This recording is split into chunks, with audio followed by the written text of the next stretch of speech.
For Des Moines City Council in the 3rd Ward, and I'm so glad to be here among people from our revolution, the brainchild of the Bernie Sanders campaign that's continuing the work of progressive values and making America great by involving all Americans in its process, making sure everyone is part of the system, that no one's left behind. I'm originally from Somalia, and I came to the United States with my family as a refugee in the early 90s when President Clinton was still in office, a time when America was still hospitable to immigrants, but we welcomed people into this country and valued their participation in our local government. But today we see America divided. We see the country going in a direction that is undemocratic, that is hurting many people, whether they're black and white, Muslim or Christian, gay, straight, or transsexual. We see the nation having this great divide. And what really sparked me to run for office this year was when President Donald Trump introduced the Muslim ban, telling the world that Muslims like myself were not welcome in this country, that we were suspect, that we were less than, that we were the other, and that we had no place in this country. And I was deeply saddened by that moment. And I remember a couple friends of mine, they organized a protest downtown at the Capitol. And I only expected about 100 to 200 people to show up from what we saw in the Facebook event. But what we saw was an outpouring of people, over 1,500 people showing up in less than 20-degree weather, standing in solidarity with human beings, saying that everyone matters in this country. Whatever your religion, whatever your background, whatever it is, if you say you're an American, you're an American, and you have a right to be here. So deciding to run for city council, I can't affect immigration change, I can't affect the tax bracket federally, but what we can do in the city is make it more progressive. We can make it a city in which all its residents are valued, protected, and involved in the process. We have a city administration and bureaucracy that is running amok with our financial situation. Scott Sanders, the city manager, has been approving tax increment financing projects for the Mandelbaums, for the Hubbles, for the Colby developments, for the mega developers in our city, which are building properties, sometimes high-end luxury apartments, with 20-year tax abatements, meaning these corporations are getting tax dollars, but they're not spending a single dollar into the budget that helps our schools, our police department, our public resources, or broad lawns. We see right now the City Council approved the development for Mandelbaum construction in the downtown corridor near 4th and Court, and gave over $40 million in forgivable loans. Forgivable loans. I wish I had that when I went to college. A forgivable loan. You want one? All right, I'll be Oprah. I'll just start giving out forgivable loans here, okay? You get one, you get one, you get one, right? But it's laughable, but in reality, $40 million forgivable loan. The parking garage that's going to go down holds 600 stalls today. The new construction parking lot is going to hold 20 less slots at a price of $35 million. We have our priorities backwards in the city. Families are struggling to find affordable housing, yet we are spending millions of dollars building high-end luxury apartments and boutique hotels. That's what the ordinance said. Luxury apartments and boutique hotel. We have a city council that is not responsive to its citizens. Last night, citizens from Iowa CCI and the Friends Service Committee, they held a public forum to talk about the Welcoming Cities resolution that has been introduced over 4 months ago with little to no action from City Council. No one from City Council, no one from City Administration even decided to show up and listen to the needs of the people. That is a damn shame, and that's not how a city should be run. We have people in our communities, immigrants, who are in this country because they were fleeing persecution, they were fleeing violence, or they were fleeing an economic system which was causing poverty and starvation, came to the U.S. seeking a better life. And right now, ICE is tearing families apart, left and right, through warrantless search and seizures, through detainers which are not going to be held up in court. They are working hand in hand with Des Moines police to terrorize thousands of our residents in the city, and the City Council does not have the nerve nor the time to listen to these problems and make a decision and protect the people in our city by enforcing the Constitution, If you're going to arrest someone or you're going to search someone's home, you better have a warrant signed by a judge. That is what the city council is refusing to do. They are approving liquor licenses, more than 20 of them, at each meeting, but they don't have the patience nor the heart to listen to the plight of families in our communities. That's a damn shame, and that's something I want to change by passing a welcoming cities ordinance in Des Moines to protect families who are fleeing persecution, just like mine were. I may be a documented citizen, but that makes me no different from a family who's undocumented. A green card says nothing about a person's identity, nothing about their humanity, nothing about their soul. It is just a piece of plastic. You can't even swipe at, come and go, right? But we need to change that. We need to fight for clean water. I was speaking to a newsman the other day, and he asked me, what is your position on clean water? And for me, clean water is life. Water is life. It's important, but I haven't been able to speak about that as much on the campaign because I thought it was something that just came naturally to me, that people knew about me, but it was a mistake that I should be talking about it more. When I was in a refugee camp in Kenya with over 300,000 other refugees in the Kenyan desert, our only source of water there were from polluted and contaminated wells. People in my community in that refugee camp, including people in my family, became sick with typhoid, dysentery, and cholera. For me, I know personally what it means to get sick from water. And for our residents in Des Moines, one of the wealthiest cities in this country, to have to suffer through contaminated water from farms, from corporate ag farms in our state that are dumping nitrates and chemicals into our water with no action. I support fully the Des Moines Water Works actions and their lawsuit against these polluters, because water is life and we should not allow anything that jeopardizes our health to enter into our water stream. So I support Waterworks, I support Bill Stowe, and I support clean water in this city. Thank you. One of the biggest things I want to do on city council is to make civil rights a real thing in our city. Des Moines is seen as a progressive Midwestern city that is inclusive and welcoming. Our police chief goes about, he was at a human rights forum at Des Moines University earlier this summer, and he was asked about hate crimes, and he said that in the state of Iowa, in central Iowa specifically, in the last 5 years, he did his research and he did not find that there was a single case of a hate crime that occurred in Iowa. Mind you that 2 officers in his police department resigned and are now under charges for tampering and planting evidence on Des Moines residents. We have a police chief who lies. That's a fact. We have a police chief who lies.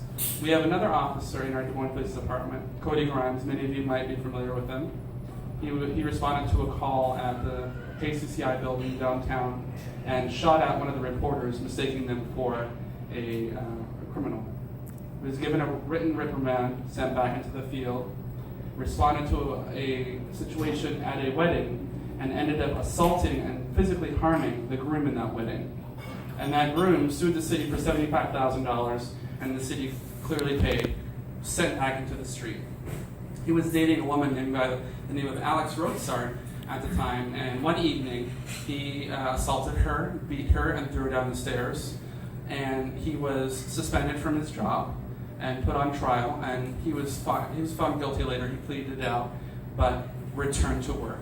And Officer Cody Grimes still works on the Des Moines streets carrying a badge and a gun. We have a police department who will not respond to issues of social justice, of criminal reform, and a police chief who says, we don't have hate in our city, even though officers working for him perpetrate it daily. The ACLU did a study finding that in Iowa, if you're black like me, right, you are 8 times more likely to be stopped and arrested than someone who's white. 8 times. We are number 2 in the country, number 2 for racial disparities. 2. Yet we are the most progressive city in the Midwest. We have everything going on. We have a police department that takes care of everyone. That's not the case. And what we see constantly is inaction, lack of will to make civil rights a priority. Dr. Martin Luther King came to Des Moines in 1959 to fight for civil rights, but it's a damn shame in 2017, black and brown people still do not have equal rights in the city, and that is a fact you cannot deny. What I'm proposing is the demilitarization of our police department, bringing community-oriented policing back, and banning the acquisition of military equipment. If Donald Trump wants to give bayonets and tanks to city police departments, you can give them to Omaha or some other city, but they're not going to come to Des Moines. Secondly, we want to have a zero-tolerance policy for civil rights abusers and for officers who use excessive force and abuse their powers. We need to have a zero-tolerance policy. If you violate the civil rights of our residents, you will lose your badge and your gun. You will not be given your job back, as is the case now. Oh, and to add on, there was another officer, Talbot, was suspended for excessive force, found guilty in federal court of excessive force, and rehired. Found guilty of abusing his job and rehired. Right. There's clearly that ain't right. So we need to change the way business is done in the city, and we need to bring reform to the police department. We need to have more mediators and less police on the street. We need to hire people to go into our communities to really understand who lives in each neighborhood and find the situations that are happening and solve them before they escalate. We need de-escalation. We need mediators in our streets. We don't need a militarized police force abusing the rights of our residents. And another thing I wanted to work on is very important to me. I was a student at Iowa State. My friend Raul here went to school together. He's an architect. We all have student debt. In this country, we have lots and lots of debt. And the federal government considers student debt good debt. It has exceeded credit card debt in this country, and it's a damn shame that our system is working that way. But what I want to do is I want to study a way to find debt-free college for every Des Moines public student that graduates from our schools. Saying that if you graduate and you attain that you can attend college and not have to worry about saddling yourself with tens of thousands of dollars in debt. We need to stop subsidizing the Hubbles and Mandelbaums, and we need to start subsidizing our students. Because you develop your economy by educating those who live in the city, not giving handouts to those who are already rich. My campaign is about social justice. It's about changing the paradigm in our city, making it fair for residents, whether you're an immigrant, you're a business owner, you're a student. We're going to make this city a progressive city, one of the most progressive cities in this country. And that has to start with criminal justice reform. Thousands of Iowa residents are arrested on marijuana charges.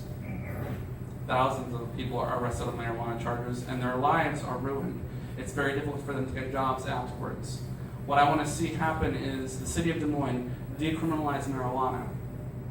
Say that, if you're going to smoke marijuana, that's a nonviolent crime. You're not hurting anyone. No one has ever died of an overdose. No one has ever died of an overdose of marijuana.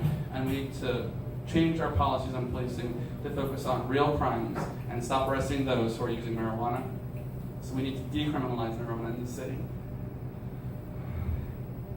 We need to change the way we do business in Des Moines. It can't be from the top down. It has to be from the grassroots up. We need to empower people in our communities to fight for clean energy, to fight for clean water, to ensure that our police force is responsive to the needs of our citizens and not abusing their civil rights. That we have a city that's investing in clean energy. We have a city that's investing in the education of our students, and that we change the paradigm of how business is done to make it grassroots up rather than top down. My name is Abshir Omar, and I'm running for Des Moines City Council in the 3rd Ward, and I appreciate the time to speak to you, and I hope I can get your support. Thank you so much.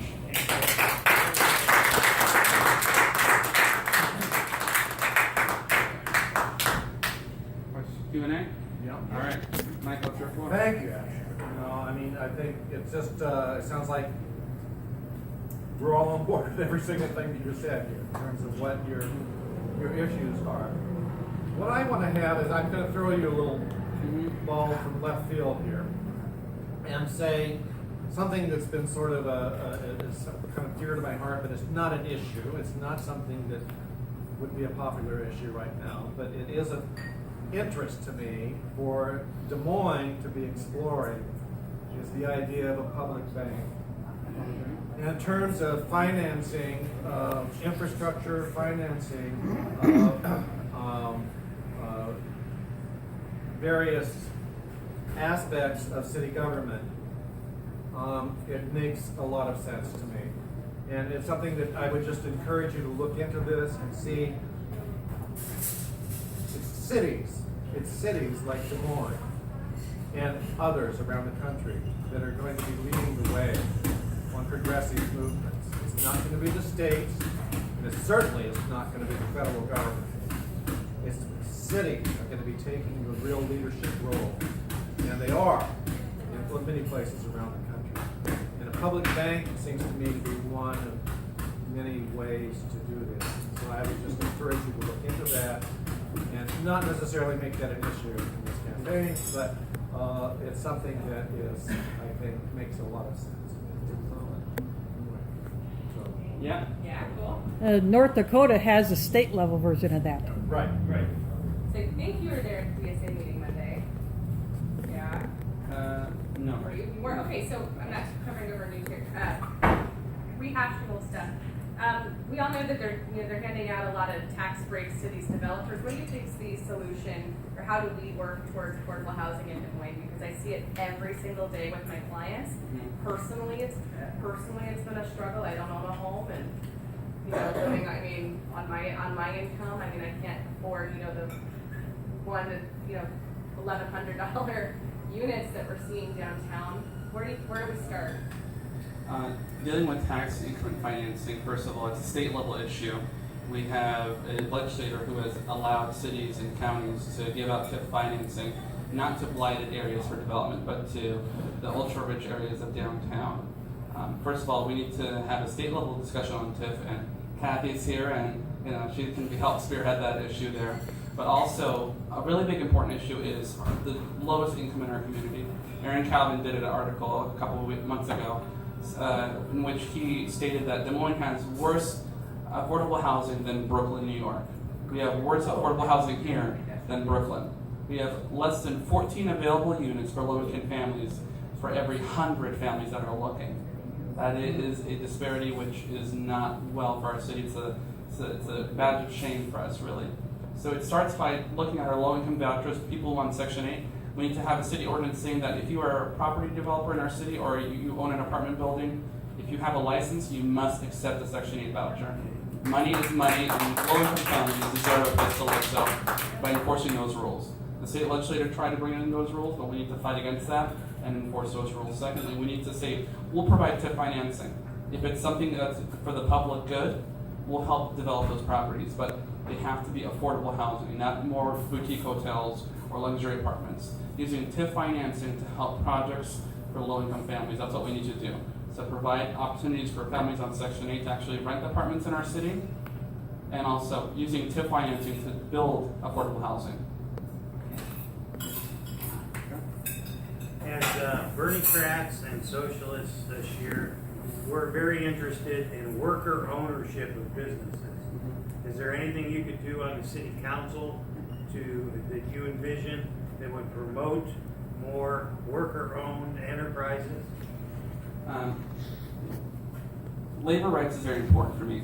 I used to be an employee of American Airlines, and we had a drive through the CWA to unionize the regional subsidiary I worked for, Envoy Airlines. It was a hard fight.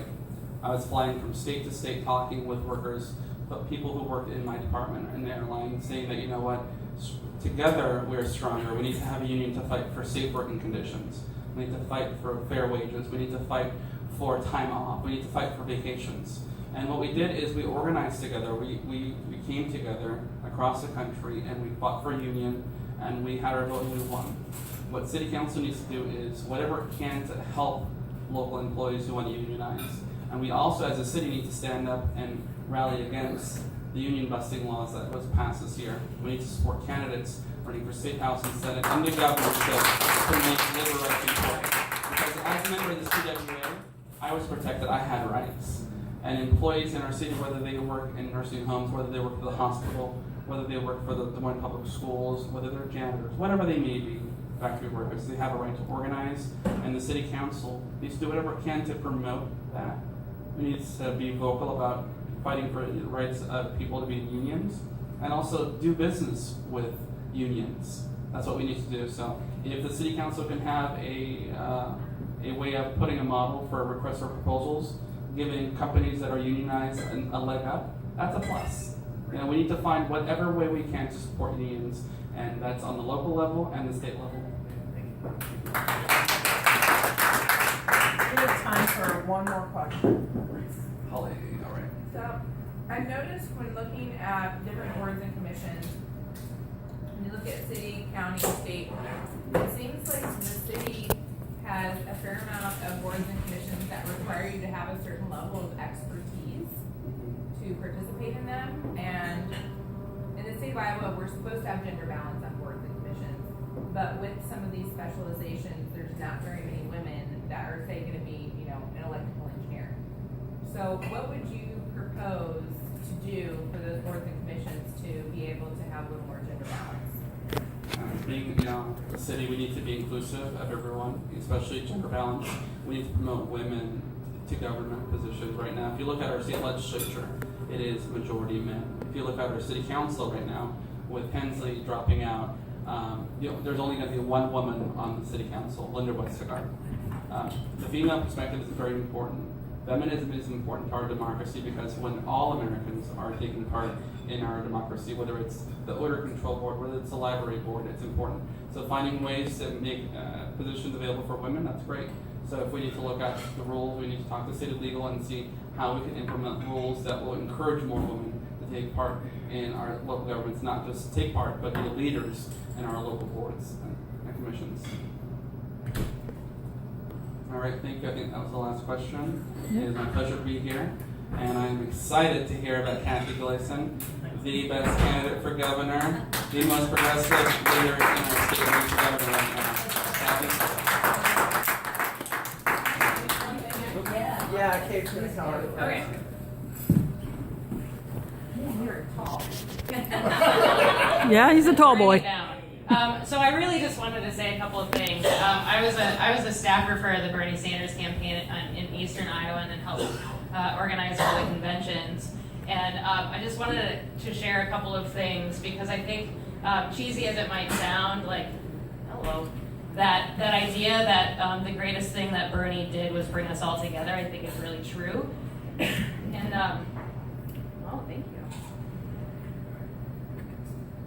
Thanks. And I think we have a second chance here in Iowa. And I think we can do that because of that notion that we are, you know, even if we haven't met before, we all know that we've kind of been through some shit.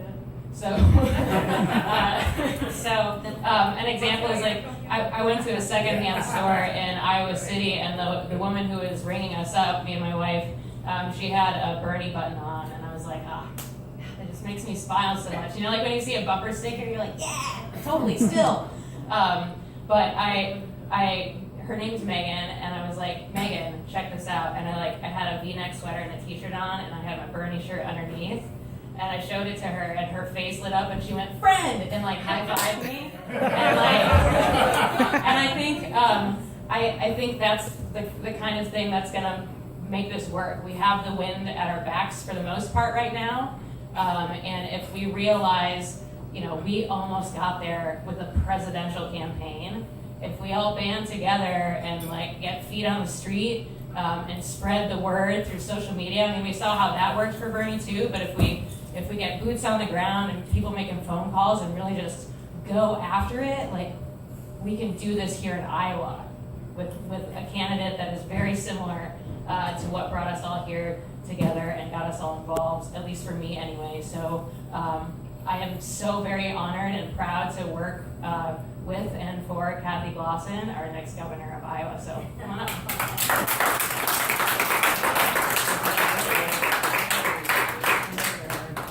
Well, this is really formal. Can I just talk to you here? Yeah. I'm sorry. Well, If you can't hear me. Microphone is better though for Okay. people for Oh, accessibility. okay, great. Plus, I'm recording. Oh, and a record. Okay. Just carry it here. Yeah, you Can I can just bring. turn it this way? Well, you can move. Yeah, that's a long. There we That's a go. long cord. Good. So Good. Does that work? yeah, that's good. Great, thank you. Thanks, Kate, and our revolution. We wouldn't be having a revolution in the state of Iowa if it weren't for you and this next campaign an election that we're all thinking about. I just want to, this isn't in my stump speech, so I'm going to divert, and everybody's going to freak out. Oh, she's diverting from her stump speech. I just want to talk about what Kate just said, actually, because I felt like that in the union movement. organizing a hospital of 4,000 healthcare professionals at the University of Iowa back in the late 90s. I worked and led with my coworkers to form our union. And you pulling up your shirt and relating to another Bernie supporter. With the shirt underneath. It was the same experience that I had when I would walk the hospitals and meet another nurse or healthcare professional that wanted to form a union in our workplace. And so the bond is extremely tight, and I understand that fight. And they're very similar fights in the movement to change our state and our country. So I want to thank you for reminding me of what that was like to organize in a time that was really difficult. I want to share what happened yesterday. Did anybody watch what happened yesterday? Okay, some people know what happened yesterday, and I actually think there's some people in the room that actually did some door knocking yesterday. In 8 cities across the state of Iowa, we had volunteers and activists on the street, knocking doors, building a bold progressive movement for Iowa yesterday afternoon. Thank you all for that.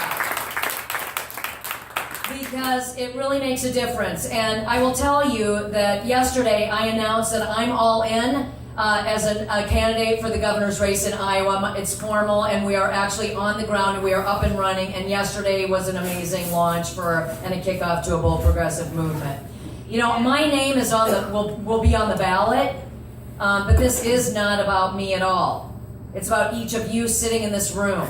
And is it about your movement, our movement to build a bold progressive state and country? So first I want to thank you because you've led it in our revolution, and together we can actually rebuild the state of Iowa. Yep. Quickly, I want to just say, the number one job of a governor is to raise wages in the state and improve the standard of living for every single Iowan that lives here. That's the number one job. And let's face it, Kim Reynolds, our governor, has done a terrible job and has failed miserably. We have 381,000 households that can't pay their bills every month because 2/3 of the jobs in our state pay less than $20 an hour. Working people in Iowa are hurting. She talks about a low unemployment rate. She's betting on that, right? That, we're doing a great job as the governor and the Republicans because everybody's having a good life in Iowa and the unemployment rate's What a low. load of crap. Well, the unemployment rate may be low, but the misery index of Iowa families is high. Yeah. We absolutely have to change the direction our state is going. So I've been traveling the state over the last 3.5 months. I just finished up a listening tour, 100 days on the road, listening to Iowans that feel left out and left behind by a lot of different things. They've been left behind by a rigged economy that hasn't worked for them and their families for decades. They feel cheated by politicians who are bought and paid for by big corporations and the CEOs that control the purse strings. They feel hurt by a healthcare system that puts care at the bottom and costs at the top and will always put profits over patients and people every single time. What I've heard when I've traveled the state is though even people are working 2 and 3 jobs to make ends meet because they're so low wage, they're ready to rise up for bold progressive change in the state of Iowa in 2018. They don't want half measures and Republican light policies and programs that will build a progressive movement. They're ready to rise up for a $15 minimum wage. They're ready to rise up for expanded union rights and a voice on the job. They're ready to rise up for universal single-payer health care for every single Iowan in this state. Because we can't count on D.C. to get it done, Iowa can lead on universal single-payer. And then let's talk about the pollution in our waters and our streams and rivers. I just was at the Capitol steps today announcing our policy. We have a policy council that will be working on farming and agriculture and environmental issues, and hopefully you'll see that in the news tonight. I'm proud to stand with leaders and communities that have endorsed. We have environmental leaders like Mike Carberry from Johnson County that just endorsed this campaign, our campaign. Thank you, Mike. So we absolutely have to have clean water and make it the birthright of every single Iowan and hold industrial corporations accountable. Corporate ag is killing us. We're polluting our waters. We need to hold them accountable and not blame everyday Iowans for the dirty water that we have. And then finally, we have to make public education a priority in our state again and make sure that college students graduate with no debt from our public universities and make community colleges free. We Iowans are smart. We have the will and the testimony. We can do this. You know, I'm sick and tired of Iowans getting beat up. That's why I'm running for governor. I'm Kathy Glosson. Join the movement. Join our bold progressive movement for a better Iowa. We can win in 2018 if we rise up and do it together. Thank you, Our Revolution, for your leadership. I look forward to answering any questions or or having a conversation. Yeah, go ahead. Kathy. Paul, yeah. The biggest polluter in the state, the entity, is the University of Iowa. And you can check that fact.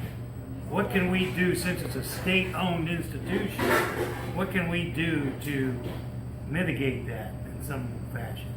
Make sure you have a governor that's going to hold them accountable. Okay. Here's the problem.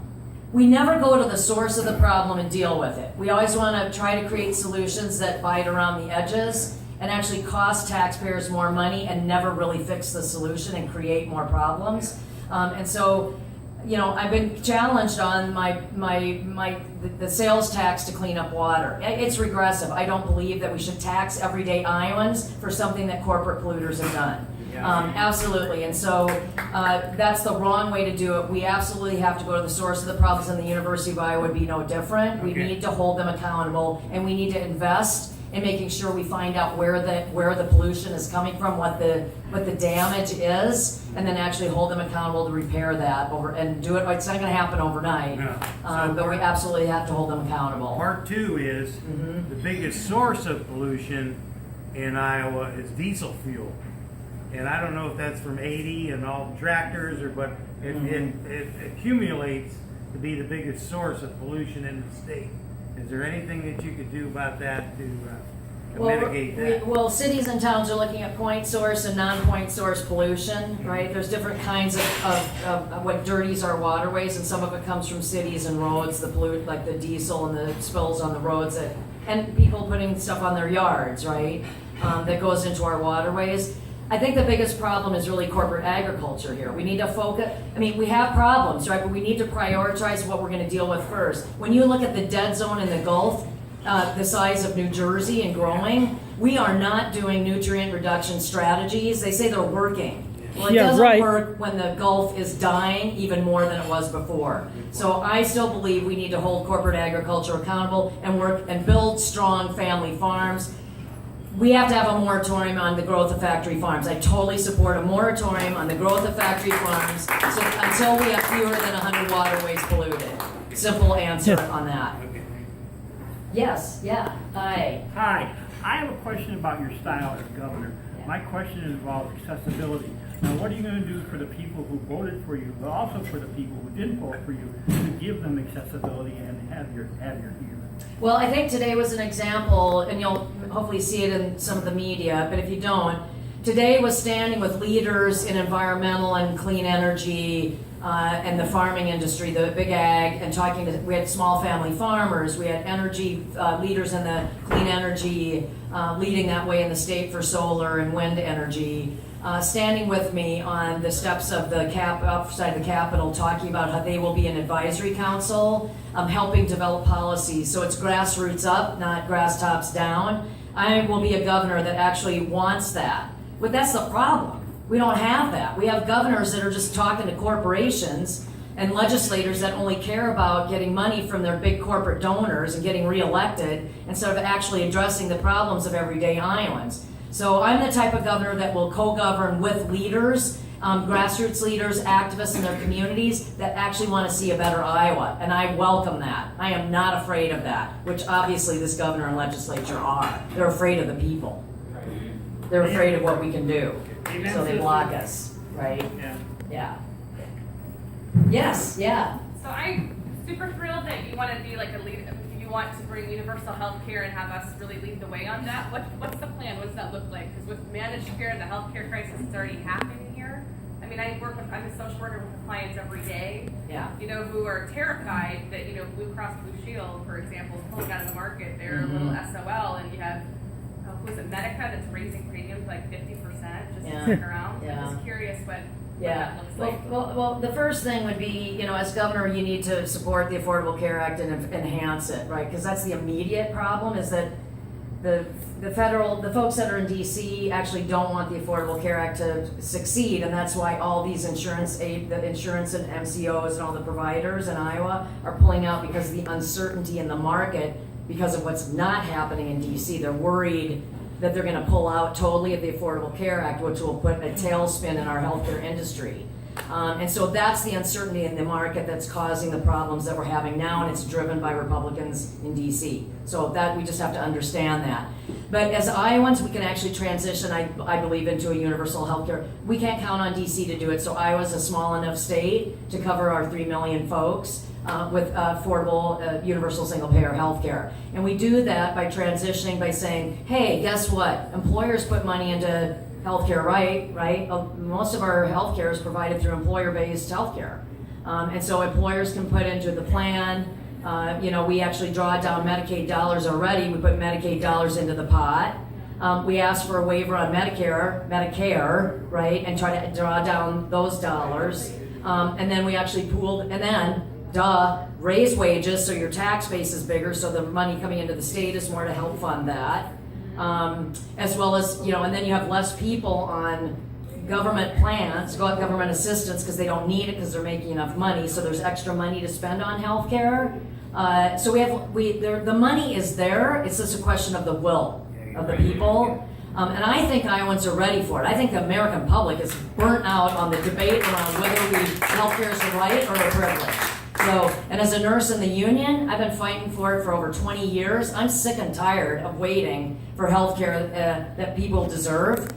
So I think people are ready to do that, and I think they're willing to actually look at how we can fund that and make it happen. Will it happen overnight? Absolutely not. Should we fight for it? Absolutely. Yeah. We can do it. We can. I have no doubt. Yeah. So, short of selling Northwest Iowa to Nebraska, how are you going to deal with the stark political divisions that exist here in Iowa between urban and rural areas where you have very, very, very, very conservative areas compared to moderately liberal urban areas here in Iowa? Yeah. Well, I've been talking to folks when I've been traveling the state. When I've traveled to go to things like this, I stop along the way and I'll go to a gas station or a restaurant and I'll just talk to the workers and ask them, how's your job? Are you having any trouble? How much you getting paid? And I just on this trip, my last trip to Spencer, at the end of the listening tour, just in the 2 days I was on the road, I talked to a woman who works at a hotel reception, is the clerk behind the desk. And I just said, how you doing? How's the job? Do you like working here? And she said, yeah, I really like working here, but, oh, really, that's good. Do you get paid pretty well? Well, I got to work 2 jobs. I leave here, I spend 8 hours here, and then I get up in the morning. I have to be at work tomorrow. She was there till 11 o'clock at night, and at 7 in the morning, she works for an assisted living facility for Alzheimer's patients and works 12 hours there. And she tries to raise her family by working 2 jobs, right? So to answer your question, what does that have to do with anything? She lives in Fort Dodge. That's pretty rural, right? I went to Spencer and I talked to the mayor's wife. My daughter has 3 jobs to make ends meet. That's rural Iowa. Their problems, their issues, their hopes and dreams are the same as whether you live in the country or whether you live in Des Moines, Iowa. And if we don't talk to folks at where they are and what they worry about, because no matter what you look like, whether you're a Democrat or Republican or independent, conservative or moderate, you still have economic issues, and if we don't talk to them at where they are, then we failed miserably. People want hope, they want vision, they want opportunity. That's what this campaign is about, and I think we have to focus on that, not what divides us, absolutely. Because they will be differences, but we have to focus on that and understand they're hurting. They're hurting. And they may have voted the wrong way because somebody promised them something else, right?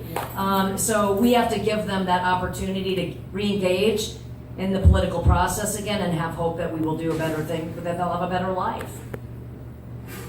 Yeah, we can't have that division anymore. Absolutely not, or we will lose. We will lose in 2018. I agree. Yeah, hi. Hello. Hi. So I know you're really big on raising the minimum wage, but I don't know that that's going to happen right away. And in the meantime, we really have a housing crisis with affordable housing. We've made national news in more than one national publication talking about our lack of affordable housing. So as governor, what would you do to increase the level of affordable housing in the state of Iowa? Well, it's mostly a local issue. I know we've talked about this before. As governor, obviously it's huge. I mean, we want to raise the standard of living for every Iowan. You don't do that by having them not be able to live in affordable housing. I can use my voice as the governor and as a candidate to raise the issue. A lot of it falls to cities and counties for actually making sure. If the state can draw down any funds to help fund projects within cities, we absolutely should help do that to make affordable housing available to folks that need it. And maximize the growth of just high rent, high expensive properties. We need to make sure people can do that, and I'm happy to work on that as governor. I do think a lot of the responsibility falls to cities and more local control, but as governor, I think anything we can do to make sure that we help that, draw down federal grant money, work with HUD to make sure citizens can actually have affordable housing will be extremely important. I'm happy to do that. We need to do that. Nobody should live on the street just because they can't afford to rent something or buy something. It'd be nice if they could buy something. We should make it easy for people to own their property.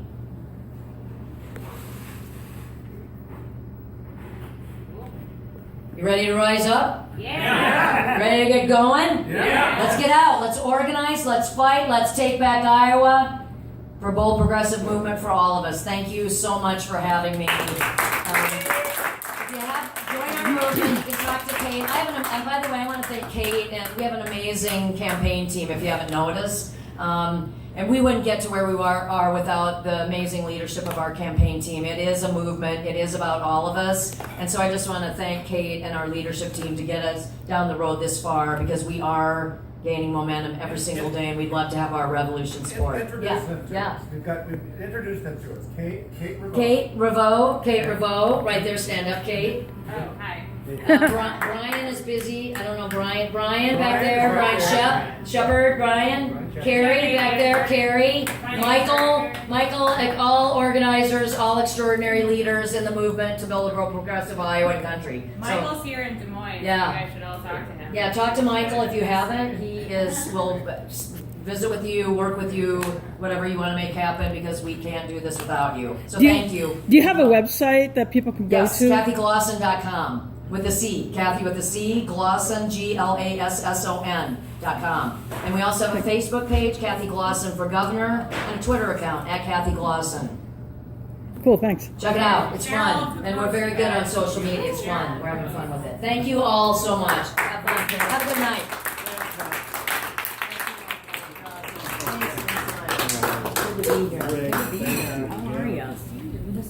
Is this all that you want to record it?